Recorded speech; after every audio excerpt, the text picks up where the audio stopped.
morning, all of you. Today we will start about the next abiotic factor which is known as light. तो आज हम next abiotic factor light के बारे में study करेंगे. Light, sunlight is the form of electromagnetic radiation transmitted as waves or photons. Sunlight यानी कि सूर्य से मिलने वाली जो ऊर्जा है, सौर ऊर्जा जो सनलाइट के द्वारा, सूर्य के प्रकाश के द्वारा मिलती है, वो एक फॉर्म है, वो एक रूप है इलेक्ट्रोमैग्नेटिक विद्युत चुंबकीय प्रकार की विकिरणों का, जो ट्रांसमिट होती हैं या तो वो वेव्स के रूप में होंगी या वो फोटोन्स के रूप में होती है, जो कि एक एनर्जी करेंसी होती है. It is the mixture of all colours. देखिए, अब हमें मालूम है कि जो सन है उससे निकलने वाली जो एनर्जी है, सूरज से निकलने वाली जो भी एनर्जी है उसको हम सोलर एनर्जी कहते हैं. और जो सोलर एनर्जी है एक्चुअली ये मैग्नेटिक वेव्स हैं जो कि पृथ्वी तक पहुंचती हैं प्लांट्स में, और प्लांट्स में पहुंचने के बाद उनके डिफरेंट टाइप की activities, not only for plants but animals के लिए और प्लांट्स के लिए वो जो वर्क करती है. तो सोलर एनर्जी जो है प्लांट्स में जाने के बाद में वो वहां पर केमिकली चेंज होती है, तो दैट विल बी ट्रांसफर. तो इसके अंदर सूरज में से निकलने वाली जितनी भी विकिरणें हैं उसमें देखिए 7 कलर्स होते हैं, ये हमने लोअर क्लासेस में पढ़ा है. इन 7 कलर्स को बोलते हैं VIBGYOR. VIBGYOR means violet, indigo, blue, green, yellow, orange and red. इसमें जो वॉयलेट कलर होता है इसकी जो फ्रीक्वेंसी है, रेडिएशन में जो वेवलेंथ होती है वो बहुत कम होती है, शॉर्ट वेवलेंथ का होता है. रेड की जो वेवलेंथ है यानी कि तरंग दैर्ध्य जिसको आप बोलते हैं वो बहुत लॉन्ग होती है.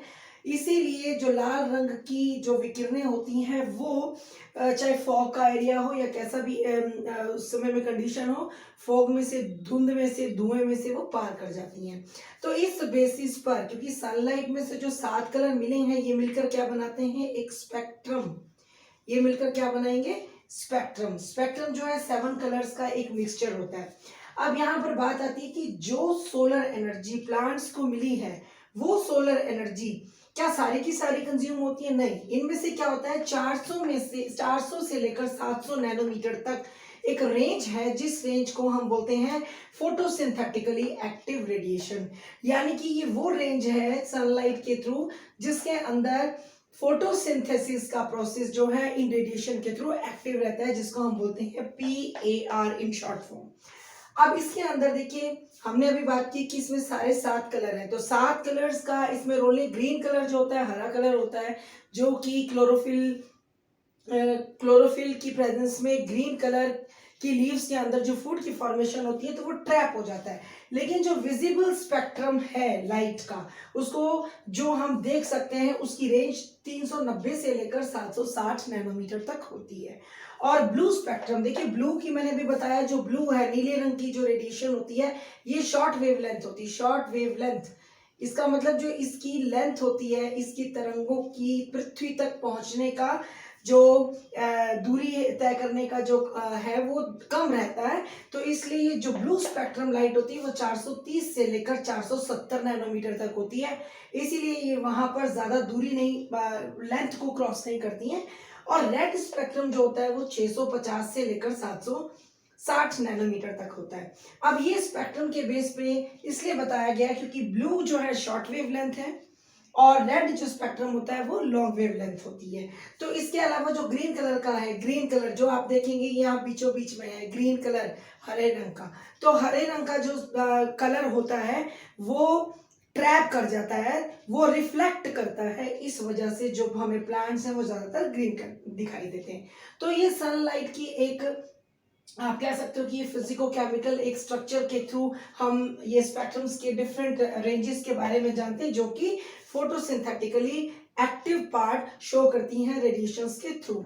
अब इन प्लांट्स के अंदर इनका बहुत ही इंपॉर्टेंट रोल रहता है. जैसे कि अब फोटोसिंथेसिस की अगर हम बात करें कि photosynthesis actually what is photosynthesis, क्या है फोटोसिंथेसिस?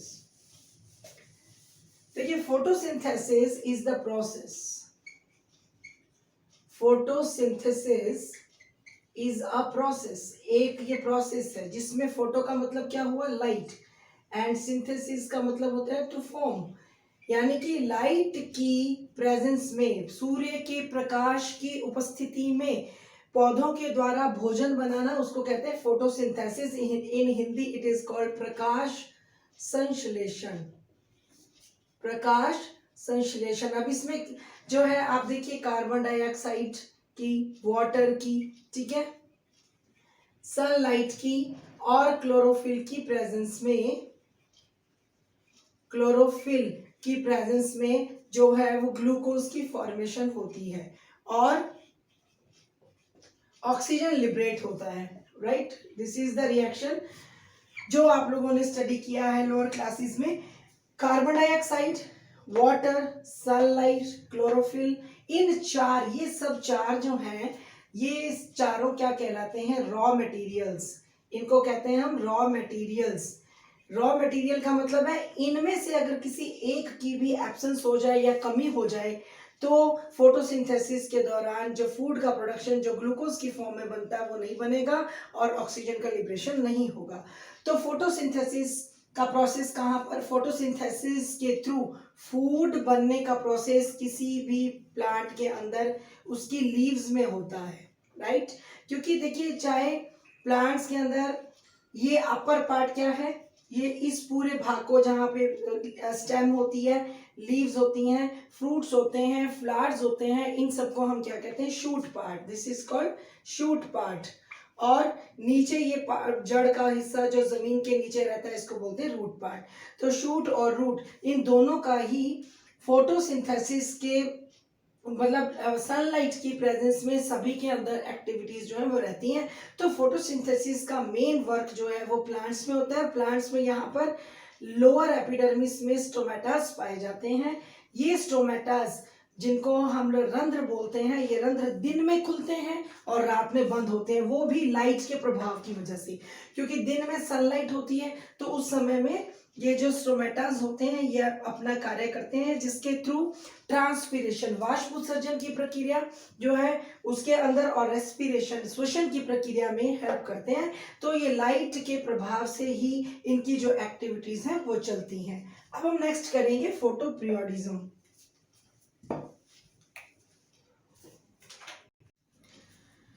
अब हम नेक्स्ट बात करते हैं फोटो पीरियोडिज्म।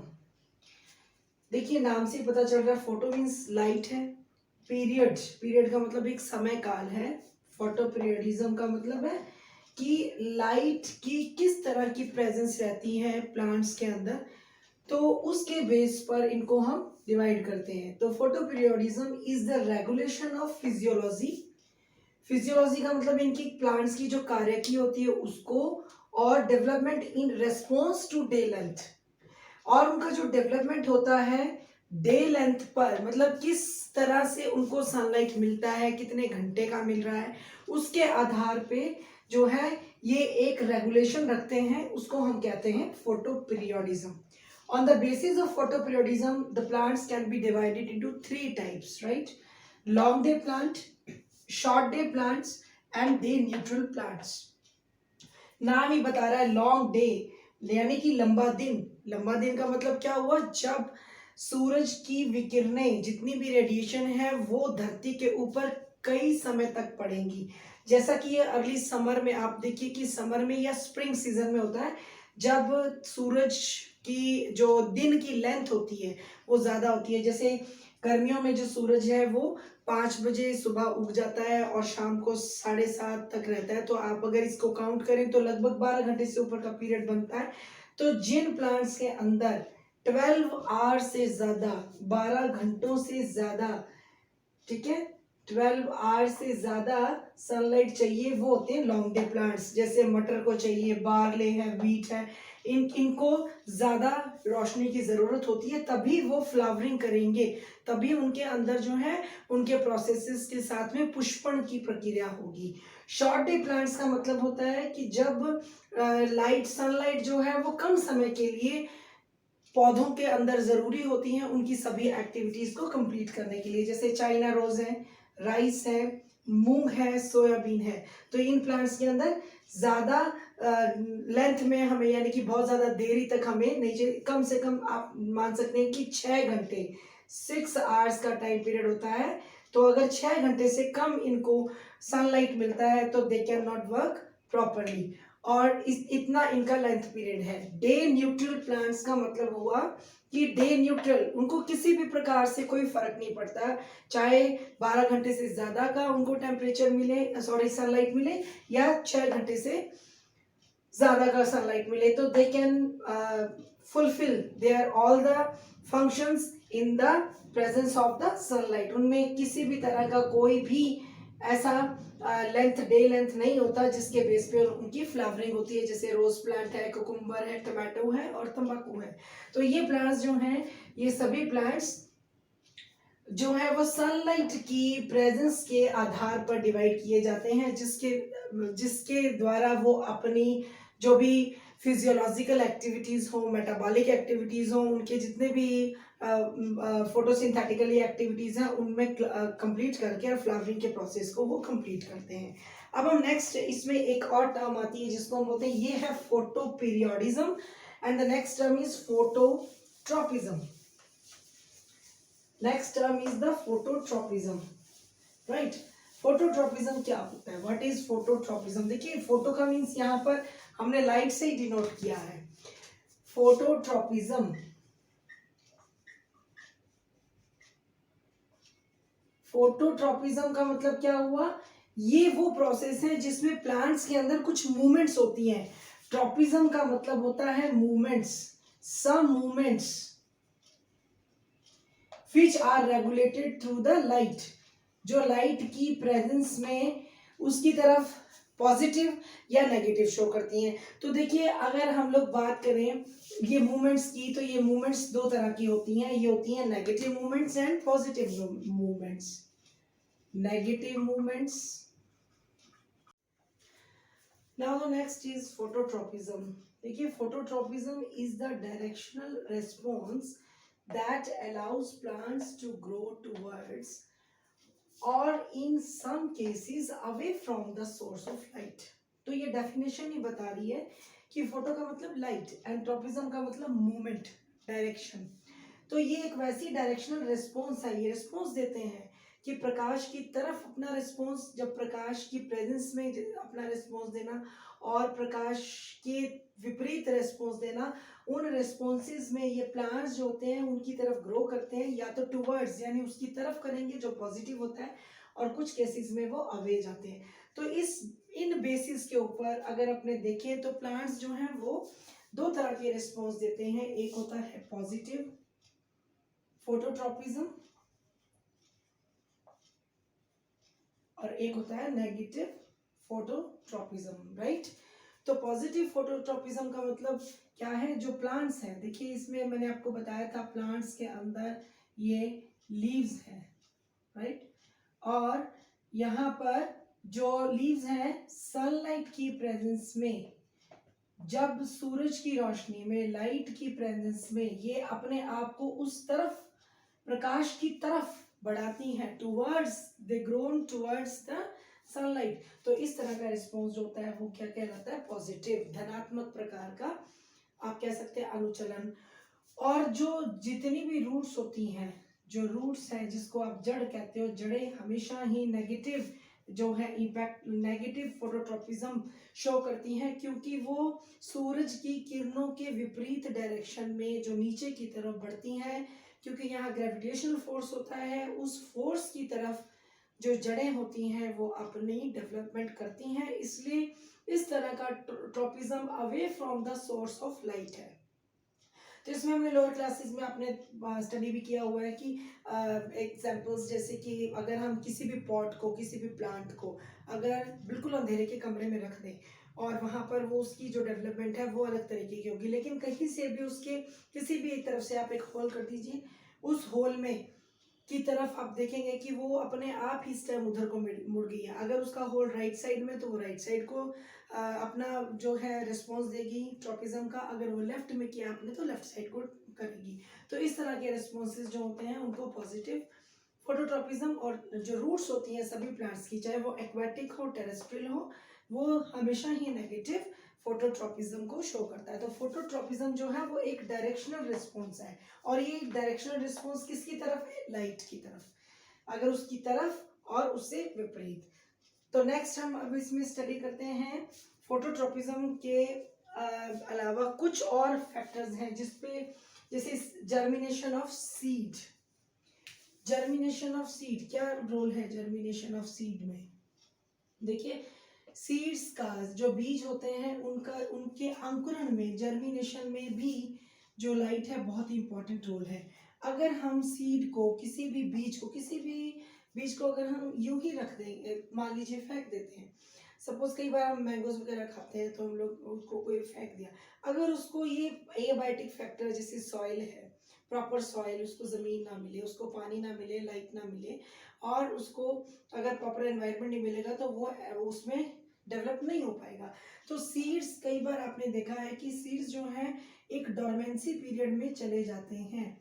बहुत ज़्यादा ठंड होती है, मान लीजिए बहुत ज़्यादा टेम्परेचर कम है, उस समय में अंकुरण की जो रेट है वो कम हो जाता है, क्योंकि उस समय वो सुप्तावस्था में चले जाते हैं। और जब प्रॉपर एनवायरनमेंट जो है उसमें लाइट जो होती है, लाइट एक प्रॉपर अमाउंट में उनको मिलने लग जाती है, तो उसकी जो जितनी भी एक्टिविटीज़ हैं, इंटरनली जो मेटाबॉलिक एक्टिविटीज़ होती हैं, जो उनके अंदर का प्रोटोप्लाज्म है और जितनी भी सेल के अंदर रिएक्शंस होने वाली हैं, उनको वो एक्टिवेट करते हैं। और एक्टिवेट होने के बाद वो सुप्तावस्था से, डोरमेंसी, सीड्स की सुप्तावस्था से they will come in the active state, और वहाँ से बीज अंकुरित हो जाता है, और उस अंकुरण में जो है, अंकुरण से आगे एक नया पौधा बन जाता है। तो ये सभी जो पॉइंट्स हमने स्टडी किए, ये प्लांट्स के अंदर लाइट का फोटोसिंथेसिस में, फोटोपीरियोडिज्म में, फोटोट्रोपिज्म में, जर्मिनेशन ऑफ सीड्स के अंदर, उनके ट्रांसपीरेशन में कैसे उनका एक इम्पॉर्टेंट रोल है, उसकी सभी एक्टिविटीज में, उसके बारे में स्टडी किया।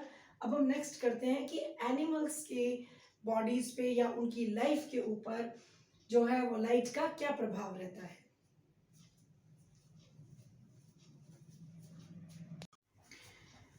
Now the next we will study on the effect of light on animals.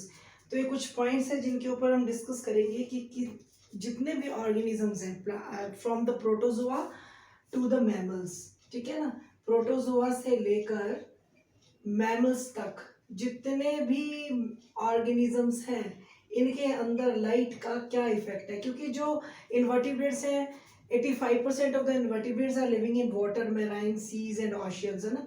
तो जो मैमल्स तक जितनी भी हम स्टडी करते हैं, इसके अंदर सबका अपना अपना रोल है, but is general studies effect of light on protoplasm. देखिए, प्रोटोप्लाज्म जो है, that is protoplasm which is called as जीव द्रव्य। It is a mixture of cytoplasm and nucleoplasm, right? तो ये कोशिका द्रव्य और केंद्रक द्रव्य का मिश्रण है जिसको प्रोटोप्लाज्म कहते हैं। तो लाइट की वजह से प्रोटोप्लाज्म के अंदर क्या इफेक्ट होता है? देखिए, कभी कभी ऐसा होता है एनिमल्स की बॉडीज के अंदर अगर बहुत ज़्यादा एक्सेस में, क्योंकि एक्सेस में एक्सपोजर हो जाए लाइट का, तो उसकी वजह से जो प्रोटोप्लाज्म है उसमें आयोनाइजेशन हो जाना, उसकी एक्टिवेशन ज़्यादा हो जाना, उसमें एक्साइटेशन ज़्यादा हो जाना, उन एक्टिविटीज़ का प्रभाव रहता है। तो जो डायरेक्टली प्रोटोप्लाज्म में पड़ता है, क्योंकि हमारी जो कोशिका है, जो सेल है, उसको बाहर से कवर किया हुआ है सेल मेम्ब्रेन ने, इसके अंदर ही जो है न्यूक्लियस और ये सारा कोशिका द्रव्य जो है प्रेजेंट है। तो ये इनके अपने अपने फंक्शंस होते हैं। तो इन फंक्शंस को एक्सेस ऑफ लाइट जो है वो भी इफेक्ट कर देती है। तो इनका लाइट का एक स्पेसिफिक रेंज में ही बॉडीज के फंक्शंस के लिए सूटेबल कंडीशंस मानी जाती हैं। सेकेंड है इफेक्ट लाइट का मेटाबॉलिज्म पे। देखिए, मेटाबॉलिज्म उपापचय क्रिया जो कि प्रत्येक ऑर्गेनिज्म की जो है, आप कह सकते हो कि उनकी बॉडीज में चलती हैं। तो मेटाबॉलिज्म एक्टिविटीज के दौरान जो मिनरल्स होते हैं हमारी बॉडी में, विटामिन हैं, मिनरल्स हैं, और जितने भी और पार्ट्स हैं, वो सारे मेटाबॉलिक रेट जो है वो लाइट की वजह से टेम्परेचर बढ़ेगा। अगर टेम्परेचर इंक्रीज होगा तो मेटाबॉलिक रेट भी इंक्रीज रहता है। जो एनिमल्स जिसे गुफाओं में रहते हैं, केव डिवेलिंग जिसको हम बोलते हैं, जो एनिमल्स गुफाओं में रहते हैं या ऐसे इलाकों पे रहते हैं जहाँ पर लाइट जो है बहुत ही कम जाती है, जो बहुत ज़्यादा कोल्ड रीजन्स हैं, ठीक है, तो उनके अंदर मेटाबॉलिक रेट जो है वो कम रहेगा। और जो रीजन्स वार्मर होते हैं, गर्म होते हैं, गर्म इलाकों में, और जहाँ पर जो एनिमल्स जो हैं वो ओपन एरियाज में रहते हैं, गर्म इलाकों में रहते हैं, वहाँ पर rate of metabolism is higher, ज़्यादा रहता है। अब पिगमेंटेशन यानी कलरेशन हमने देखा है कि देखिए डिफरेंट डिफरेंट जो हमारे अर्थ के ऊपर जित अलग अलग हिस्सों के अंदर पिगमेंटेशन अगर हम ह्यूमन बीइंग में देखें वहीं पर डिफरेंट है। अमेरिका में भी होमोसेपियंस ह्यूमन बीइंग ही हैं, हम लोग भी ह्यूमन बीइंग हैं। कनाडा के अंदर देखिए आप, इंडिया के अलग अलग हिस्सों में देखिए, जो दक्षिण हिस्सा है हमारे भारत का, वहाँ पर रहने वाले लोग, जहाँ पर हमने बात कर रखी है पहले भी कि वार्मर कंडीशंस होती हैं, ह्यूमिड होती है, वहाँ पर लोगों का पिगमेंटेशन कलरेशन जो है वो डार्कन मिलेगा। और जो लोग जो हैं ऐसे इलाकों में रहते हैं जहाँ पर कि सनलाइट जो है वो बहुत कम पहुँच पाती है, तो वहाँ पर लोगों के कलर कॉम्प्लेक्शन जो होते हैं वो आपको ज़्यादा गोरे और पिगमेंटेशन की कमी मिलेगी, उनके अंदर पिगमेंटेशन कम मिलता है, क्योंकि पिगमेंट जो होते हैं वो सनलाइट से बहुत इफेक्टिव, इसका इफेक्ट जो है बहुत ज़्यादा रहता है। अब रिप्रोडक्शन, प्रजनन की प्रक्रियाओं के ऊपर बहुत एनिमल्स, हर प्रकार के एनिमल्स का जो है रिप्रोडक्शन, क्योंकि जो मैराइन में रहने वाले जो एग्स देते हैं, तो एग्स के अंदर भी जो रिप्रोडक्शन प्रोसेस है उस प्रोसेस के अंदर इसमें लाइट का बहुत रोल रहता है, क्योंकि जो मैराइन्स के अंदर बहुत डीप सी में रहते हैं, इस तरह में रहने वाले जो ऑर्गेनिजम्स हैं उनके अंदर अब रिप्रोडक्शन में लाइट की वजह से जो टेम्परेचर है उनके एग को उसके अंदर डेवलपमेंट के लिए बहुत ज़रूरी होता है। तो जैसे आप देखिए कि बर्ड्स होते हैं, ठीक है, बर्ड्स के अंदर जो हम देखते हैं कि एग के ऊपर जो है वो मुर्गी जो है उसके ऊपर बैठकर अपने एग को सेती है, तो एक टेम्परेचर देती है जिससे उसमें चिक के एम्ब्रियोज जो है डेवलप हो सके। और रिप्रोडक्शन में जो लाइट का रोल ये भी रहता है कि कुछ जो लोअर टाइप के इन्वर्टिब्रेट्स होते हैं उनके अंदर जो गोनैड्स होते हैं, उनके जनन होते हैं, उन गोनैड्स के अंदर जो भी डेवलपमेंट होती है उनमें जो हार्मोन्स की डेवलपमेंट है, उनकी जितनी भी प्रक्रियाएं हैं, प्रोसेसेस हैं, उनकी डेवलपमेंट में लाइट का इम्पोर्टेंट रोल रहता है, टेम्परेचर का। उसी की एक एक क्रिटिकल पोजीशन के टेम्परेचर पर ही जो रिप्रोडक्शन जो है वो अपने गोनैड्स जो होते हैं, जनन होते हैं, वो डेवलप हो सकते हैं। हाइबरनेशन एंड एस्टिवेशन, दो नाम आपने सुने हैं, ग्रीष्म सुप्तावस्था और हम कहते हैं शीत सुप्तावस्था। देखिए कभी कभी क्या होता है, बहुत ज़्यादा हाई टेम्परेचर होने पर जो एनिमल्स होते हैं वो या तो अपने इस तरह के इलाकों में चले जाते हैं कि वो ठंडे हों, ठीक है। और हाइबरनेशन का मीन्स ये हुआ कि इस, अब हम लोगों ने लिजर्ड्स वगैरह देखी है, जब बहुत ज़्यादा ऑर्गेनिजम्स ऐसे होते हैं कि जब बहुत ज़्यादा ठंड पड़ती है तो उस समय में आप देखिए लिजार्ड्स वगैरह जो होती, छिपकलियाँ, वो छुप जाती हैं जाकर, और वो बाहर नहीं निकलती, उससे पहले वो अपना सारा अपने खाने पीने का जो अपनी बॉडी में स्टोर कर लेती है, जिससे वो जीवित रह सकती है। तो इस तरह से वो टेम्परेचर को अपनी बॉडी में, क्योंकि जो कोल्ड ब्लडेड एनिमल्स होते हैं, ठीक है, जो कोल्ड ब्लडेड एनिमल्स होते हैं यानी कि जिनका टेम्परेचर के साथ में शरीर का तापमान बदलता रहता है, उस तरह के जो एनिमल्स होते हैं उनके अंदर उनके टेम्परेचर को मेंटेन करने के लिए बहुत ज़्यादा अधिक ठंड होगी या बहुत गर्मी होगी तो उसमें वो अपने आप को एक केव्स के अंदर ले जाते हैं ताकि वो अपनी बॉडी के टेम्परेचर को मेंटेन कर सके। अब है माइग्रेशन, माइग्रेशन का मतलब है प्रवास।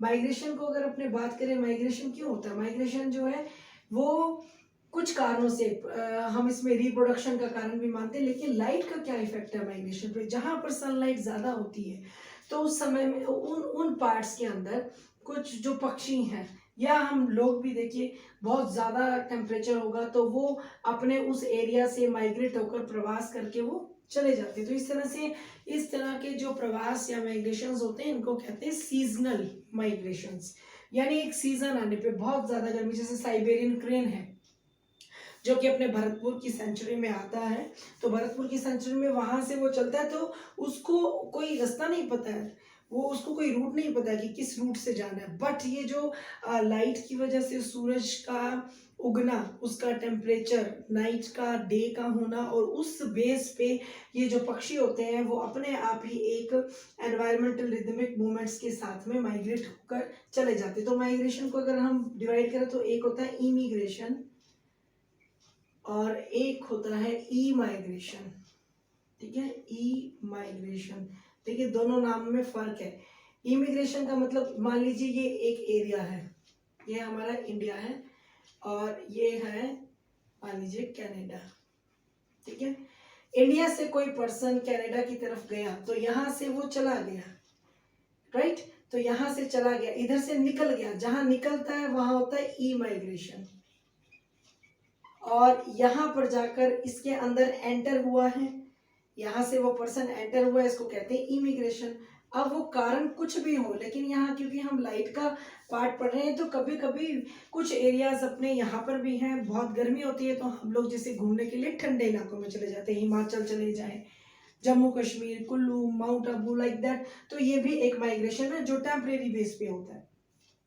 नेक्स्ट है on the movement of organisms, यानी कि इफेक्ट जो लाइट का है वो मूवमेंट्स पर, ऑर्गेनिजम्स की मूवमेंट्स पर कैसे इफेक्ट करता है। मूवमेंट्स देखिए दो तरह की होती हैं। मूवमेंट्स का मतलब है जैसे प्लांट में हमने फोटोट्रॉपिज्म कहा था, इसमें हम जो मूवमेंट्स है वो दो तरह की होती हैं। तो जो एनिमल्स में होने वाली मूवमेंट्स हैं, एक होती है उसके अंदर फोटोटैक्टिक और एक होती है उसमें फोटोकाइनेसिस, फोटोटैक्टिक एंड वन इज फोटोकाइनेसिस। देखिए इनमें आपको बस एक डिफरेंस समझना है। टैक्टिक, फोटोटैक्टिक का मतलब होता है जब वो सनलाइट की तरफ जाते हैं, सनलाइट की तरफ अपना एक प्रभाव, अपना एक मूवमेंट शो करते हैं, उसको कहते हैं फोटोटैक्टिक।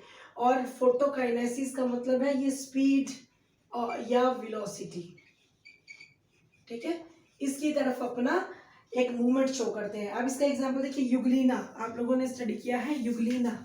युगलीना क्या है? युगलीना एक प्रोटोजोन है, राइट। तो इसमें क्या होता है, जब इसको लाइट दी जाती है तो युगलीना लाइट की तरफ, ये सनलाइट दिया है आपने, तो सनलाइट की तरफ युगलीना जो है वो अपना एक रेस्पॉन्स दिखाता है, मूव करता है, उसको कहते हैं पॉजिटिव फोटोटैक्टिव मूवमेंट। अब केंचुआ वगैरह, अर्थवर्म आपने देखे हैं, अर्थवर्म्स जो होते हैं, अर्थवर्म, केंचुआ वगैरह, वो नेगेटिव इफेक्ट देता है। जैसे आप उसके ऊपर लाइट डालेंगे, चाहे आप टॉर्च लेकर उसको लैब में, ये प्रैक्टिकल कर सकते हैं, उस पर लाइट डालेंगे तो वो सिकुड़ जाएगा और वो अंधेरे की तरफ जाना शुरू कर देगा, यानी कि ऐसा मूवमेंट जो लाइट से दूर जाता है उसको कहते हैं नेगेटिव। तो कुछ एनिमल्स जो हैं जो लाइट की तरफ जाते हैं वो फोटोटैक्टिक पॉजिटिव होते हैं, और जो लाइट से अवे जाते हैं वो फोटोटैक्टिक नेगेटिव एनिमल्स माने जाते हैं। Next is फोटोकाइनेसिस। फोटोकाइनेसिस का मतलब है स्पीड से, स्पीड और वेलोसिटी, यानी कि जो एनिमल्स, देखिए अब मैराइन्स में रह रहे हैं, सीज में रह रहे हैं, तो उसके अंदर भी लाइट का इम्पैक्ट है, क्योंकि जो समुद्र होते हैं बहुत गहरे होते हैं, ऊपर वाले हिस्सों में तो जो है सनलाइट आ जाती है, राइट, लेकिन जो बीच वाले हिस्से हैं वहाँ कम जाती है और यहाँ पर बिल्कुल ही नहीं आती है, जो प्रोफंडल जोन होता है। तो इस तरह से जो सनलाइट जाती है जो बहुत कम रहती है, तो वहाँ पर जो एनिमल्स की स्पीड होती है वो स्पीड उसकी सनलाइट के बेसिस पर होती है। तो इस हिसाब से जब स्पीड उसकी, जो मूवमेंट उसकी तेज या कम हो जाना, वो अगर लाइट के या लाइट के बढ़ने से पानी में टेम्परेचर बढ़ गया और उसमें जो स्पीड है एनिमल्स की ज़्यादा होगी, तो इस तरह से ये भी पॉजिटिव फोटोकाइनेटिक और नेगेटिव फोटोकाइनेटिक होते हैं। तो ये जो मूवमेंट्स हैं ये आपको हर तरह के एनिमल्स में, ऑर्गेनिजम्स हैं which are living in seas और ओशियंस के अंदर रहते हैं, उनके अंदर हमें मिलती हैं। तो ये सारे इफेक्ट्स जो हैं, ये इफेक्ट्स प्रेजेंट रहते हैं, जिसमें लाइट का इफेक्ट जो है वो एनिमल्स की बॉडीज पे, उनकी डिफरेंट एक्टिविटीज पे कैसे पड़ता है, उसके बारे में। तो आज हमने इस वीडियो के अंदर स्टडी किया है प्लांट्स के अंदर और एनिमल्स पे लाइट का क्या इफेक्ट है, जो कि एक तरह से एबायोटिक फैक्टर है। अब नेक्स्ट जो है वीडियो में हम लोग लास्ट एबायोटिक इंपॉर्टेंट फैक्टर्स 12 के बारे में स्टडी करेंगे। तो आप इसके बारे में, इसको अच्छे से थोरोली स्टडी कर लीजिए, और इसमें कोई अगर आपको डाउट हो तो आप मुझसे उसकी क्वेरीज ले लीजिए। So thank you.